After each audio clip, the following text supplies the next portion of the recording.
Setelah melakukan pelantikan pejabat eselon 4 beberapa waktu yang lalu, Kepala Kantor Wilayah Kementerian Agama Provinsi Aceh, Muhammad Daud Pakeh, kembali melantik 8 pejabat eselon 3 dan 2 orang pejabat eselon 4. Pelantikan itu digelar di Aula Kanwil Kementerian Agama Provinsi Aceh, Rabu 14 Juni 2017.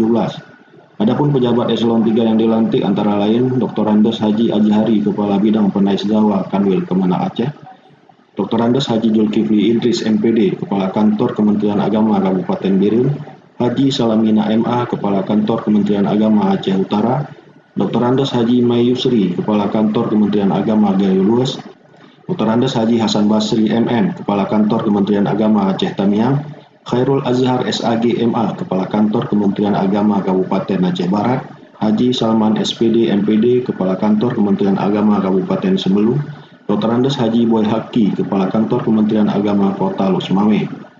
Untuk pejabat eselon 4 yang dilantik adalah Dr. Andes Tarmizi, Kepala Seksi PHU Kan Kemenak Kabupaten Aceh Barat, Dr. Andes Haji Jakfar, Kepala Subbag TU Kan Kemenak Aceh Barat. Dalam sambutannya, Kakanwil berharap agar semua bisa bekerja dengan baik untuk kepentingan lembaga Kementerian Agama. Kami sangat berharap teman-teman kita hari ini bekerjalah dengan baik untuk kepentingan karir kita semua, kepentingan kita semua, kepentingan lembaga kita, kepentingan untuk membesarkan Kementerian Agama. Hadir dalam pelantikan itu sebagian pejabat, karyawan dan karyawati pada Kementerian Agama Provinsi Aceh.